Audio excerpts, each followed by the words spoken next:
learning. In today's video, I am going to take up the absolute advantage theory which is given by Adam Smith. So, this theory, absolute advantage theory is given by Adam Smith and he has taken certain assumptions for it. So, first assumption is that there should be two countries.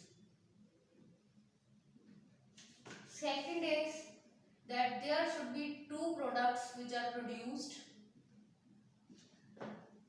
by individual country, means that one country should produce two goods and other country should also produce two goods.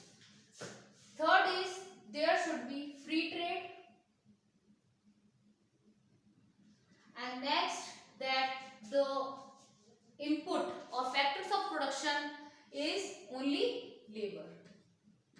So these are the four assumptions which comes under absolute advantage theory. Now we will discuss that how to calculate absolute advantage when these types of examples are given.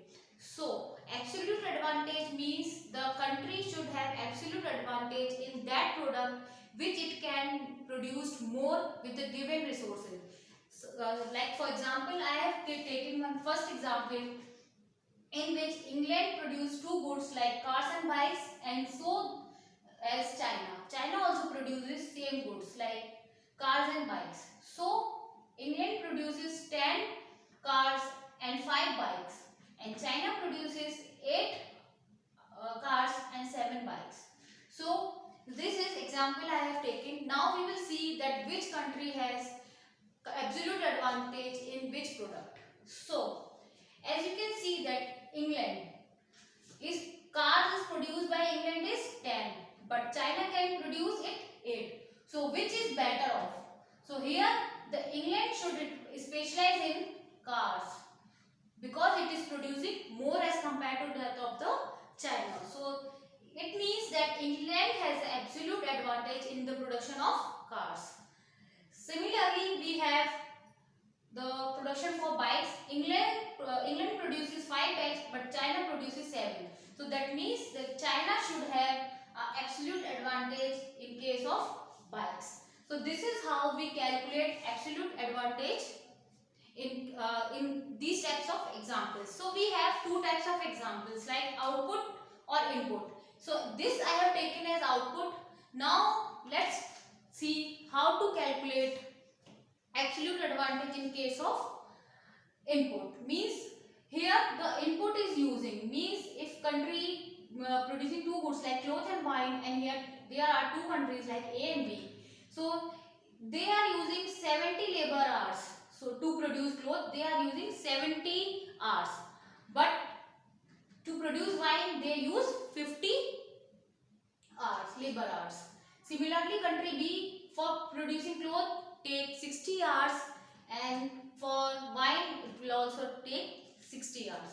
So let's take for to calculate absolute advantage in this case. What we will see that which countries take less labor hours, that should have an absolute advantage in that particular product. So if suppose country A is taking 70 labor hours but B is taking 60, so that means it is taking less hours compared to that of country A. So it means in cloth country B has absolute advantage.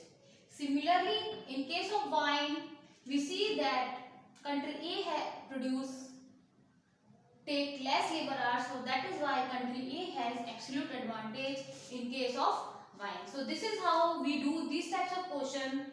Remember that you have to identify that it is a type of output question or it is an input question. Now just pause this video and try to solve these two examples so that you can get idea whether you have understood this idea or not.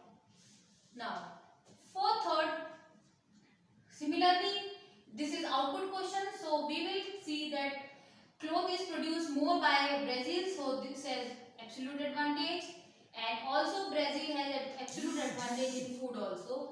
So this is how we calculate absolute advantage. And in the fourth question, this is input.